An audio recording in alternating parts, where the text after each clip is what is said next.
Welcome back to the online sessions on data communications. So in today's session, we'll try to complete this CSMA CA technique, and we discuss about two varieties of the CSMA CA with acknowledgement and RTS and CTS handshaking signals.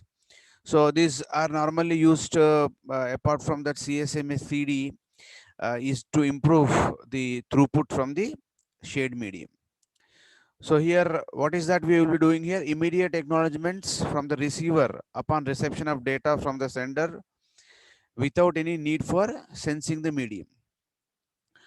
So here what happens is every receiver is going to send an acknowledgement to the sender of that particular signal after it receives the signal on the shared medium. So this is ACK is known as acknowledgement signal, acknowledgement frame transmitted after the time interval of short interframe space. There are two things here, short interface frame and DIFS, SIFS. Just now in the previous sessions, we discussed about the DIFS. So DIFS is more or less going to be the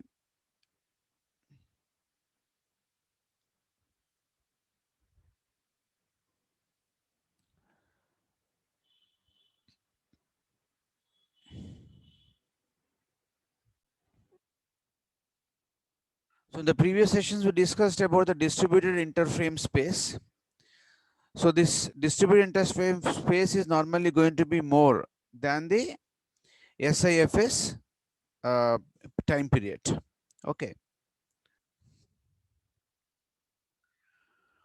So here one extra time frame is normally added here in the case of the CA kind of a technique, which is going to be called as a SIFS time period, apart from the DIFS time period. So this SIFS time period is less than the DIFS time period. So therefore, this is name indicates is going to be short interframe space. That means it is going to be very short time interval, after which the receiver is going to send an acknowledgement to the sender of the packet. So this distributed interframe space is normally going to be a larger time frame, because it is going to be the time which is normally used for each and every frame in the network, right, to respond. So next time period is going, next one is going to be what now? The receiver transmits acknowledgement without sensing the medium. That means as and when the receiver receives the signal after SIFS time period, it simply sends the acknowledgement.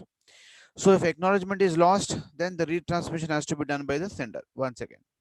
So what is the operation, how it is normally performed? Let us see. First of all, the source terminal is going to wait for the DIFS time period.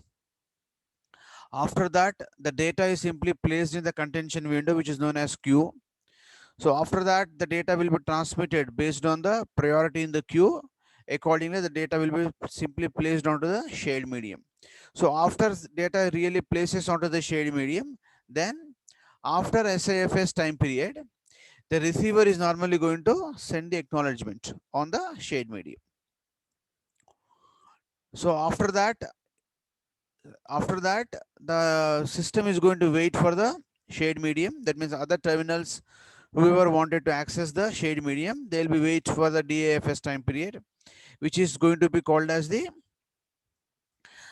time required to sense this particular shade medium for ideal value, and then it is going to wait some other couple of intervals of time period to decide that the line is totally ideal. Then later on, other terminals, if at all wanted to access the shade medium, they are going to start accessing the shade. That means what? Until this time, this differ access time, the other terminals are normally not going to place their data onto the shared medium. So after DIFS time period, the data is simply placed onto the contention window. Then after that, based on the priority, it will be simply placed onto the shared medium. The data which is there in this particular queue with called as a contention window is placed onto the shared medium. So from then, the communication is normally going to get repeated. So this is what called CSMA acknowledgement type of the handshaking signals. So next here, we normally going to come across one problem in the case of this CSMA CA kind of technique. Okay. So that problem is going to be what now? Hidden problem. See, if you see this, say, for example, if you're dealing with a radio communication system, imagine that at A, there is a radio antenna, radio tower antenna, which is going to radiate along this particular circle. Imagine that this particular radio station or this particular transmitter is going to transmit its RF signal in this particular range, which has been encircled by the blue colored circle. So this is nothing but this R is nothing but this radius R is nothing but the radio transmission range of this particular terminal A. So next terminal is going to be B. This B is going to have this range. This is what the range we have. Okay, in this range, the B, this circle range, the B is going to really transmit. So this B is going to cover this circular radius of the propagation. The next one is going to be C. C is going to cover this range, this circle range with a radius R. Now A could not see C and C could not see A when the B is simply involved in the communication process. Now with this, what happens now? A and C will be hidden with each other. That means if A is going to transmit data to C, because B is also there transmitting intermediate, so this data cannot be, the data coming from A is not reaching to the C.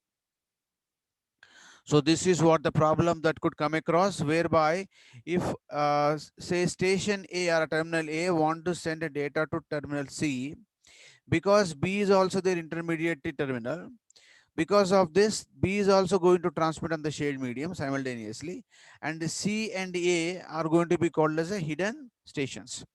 Means what? A will never get acknowledgement from the station C. In spite, A is going to transmit it and retransmit its data to C. That means what? It's simply going to be in ambiguity state where whether the packets from sender A reach it to C or not, because there is no acknowledgement. So here we come across with a problem called hidden terminal problem. So this hidden terminal problem can be really avoided by going through with the RTS and CTS signals for hidden terminal problem. So we avoid hidden terminal problem by going through this RTS and CTS control signals. Now this RTS, CTS control signals are going to be the handshaking for the transmitter as well as for the receiver. That means when a sender is going to send a request signal to the receiver, so once after the receiver receives the signal, that means the shared medium is simply engaged only for these two terminals called as sender and the receiver. No other terminal will simply send in the intermediary time until the sender and the receiver is going to complete their transactions. So it is something like the connection is going to become almost all like a leased line kind of a connection.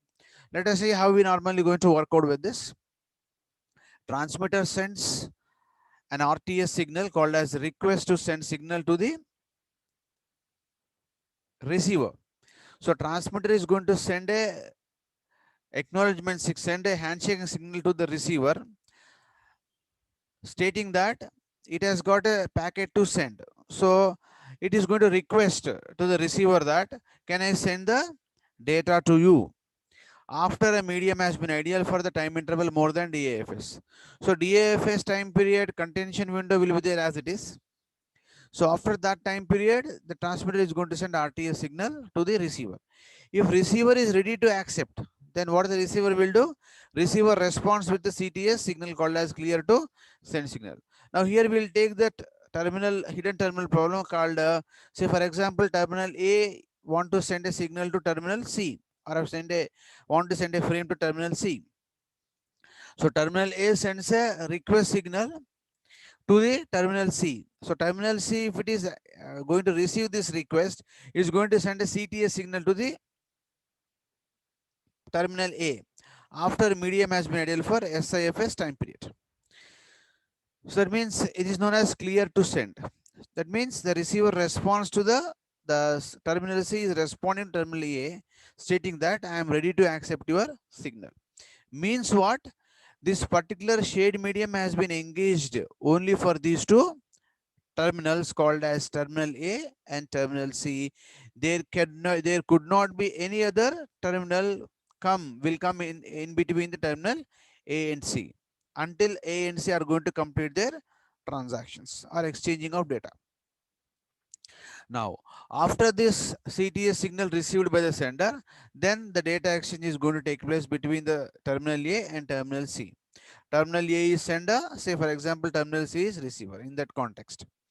So that means here, what is that we're doing now? The RTS and CTS is used for reserving the channel for the data communication, data transmission, so that collision can never occur in the control message. That means there is no possibility or there is no question of any collision of the data packets, because when terminal A and terminal C are communicating with each other, there is no question of any other terminal called B, D or E or whatever it is. So like that, the collision is simply avoided totally in the case of this particular thing. Now let us see how the communication is going to take place. The source terminal, after waiting for DAFS time period, it understood that the line is totally ideal, and after that the data is simply placed onto the sorry. So after that, the source terminal is going to send a request to send signal to the destination computer. Then after SIFS time period, destination terminal is going to send a CTS signal to the source terminal with a clear to send acknowledgement. So once it receives, it will wait for short interframe space time delay. Then it is going to place this data onto the shade medium. Okay. Now here there is no point of discussing with the contention window. Contention window can be totally removed with the RTS CTS technique. Why? Because there is no necessity for contention window. Why? Because while two terminals are communicating, there cannot be any other terminal transmit its data on the shade medium. That is what the condition will be normally going to achieve over here. The next is what, after SIFS time period, the sender is going to send acknowledgement. The destination station is going to send acknowledgement to the sender terminal. So once it receives, source terminal understands that the data packet has been received by the terminal C successfully. Then after this, other terminals are normally going to transmit. So at the very first go, there is no question of any contention window. Later on, what happens is many other, now that means what it has got, it is going to transmit one packet. The source terminal may have some other packets. It will be in the waiting list, and other terminals will be coming and going to take the shade medium in the case of the contention type of the window. So like this, we normally going to transmit the various frames in the case of the CSMA with RTS, CTS kind of a technique. So with this, what is going to happen? The hidden terminal problem is simply been avoided. How it is that though? Let us see. When A and C are really interacting with each other, what are the radio transmission ranges are involved now? This blue colored circle is involved and this green colored circle is involved. So that the intermediate circle for B is simply not there in the case of the RTS, CTS kind of a communication for CSMA technique. So therefore, whatever A is going to transmit, that will be simply received by the C, received by the terminal C here. That means the hidden, that means A can see the terminal C, and that means the C can see the terminal A. So like this, the communication is normally going to take place in the case of this particular hidden terminal problem. So therefore, by using the RTS CTS technique, hidden terminal problem can be simply avoided. So this is what the conclusion which we can make from the CSMA CA kind of a technique. Now on the time scale axis, how can we explain this operations? Now there are two terminals, terminal A and B.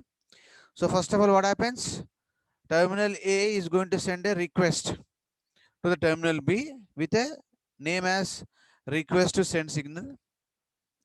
So after some propagation delay, the terminal B is going to send acknowledgement to the terminal A, stating that clear to send request. It means that the terminal B is ready to accept the data from the terminal A. Then data transfer is going to take place from A to B. After that, B is going to send acknowledgement, positive acknowledgement to terminal A, stating that the data has been received successfully. So that means what? This is what going to help to avoid the hidden terminal problem, especially in the ad hoc based kind of the networks. Okay, so these are all the basic concepts which are involved in the uh, sharing of the shade medium, using of the shade medium. So we have discussed about Aloha protocol, pure Aloha protocol, and the CSMA technique, using which we are simply transmitting data from multiple users on a single shared medium. So by just looking into all these things, CSMA is normally going to provide more throughput than the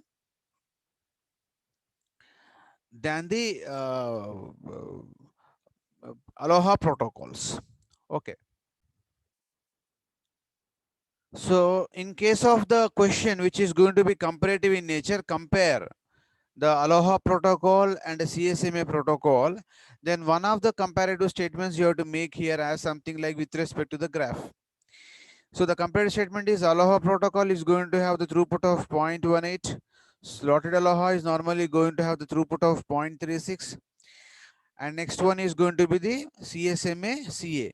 CSMA CA is going to be around more than 0.5 is going to be the throughput for the communications taking place on the shade medium. So like this, by drawing these three curves, one is going to be red color is for Aloha, green color curve is for Slotted Aloha, blue color curve is for the CSMA kind of a technique. So as you normally go with advanced features of CSMA, CA technique, we are destined to really going to get the more throughput from the system. So, but in general, using CSMA CA technique, CSMA technique, what is that we are going to have? We normally going to get a more throughput than the Aloha protocol. Anything which is going to be more than 50% is going to be an effective kind of a communication in the case of the data communications or any other point of efficiency is concerned. Okay, so this is how we normally going to achieve the appropriate throughput by using the CSMA technique. So this is one of the comparative statement we can write in the exam. Okay. So, so with this, we stop our discussions on this particular protocols. In the next session, we'll try to go with the differences between the, routers and the bridges. Okay. After that, we simply discuss about the IEEE 802 standards. Okay. Thank you very much for the today's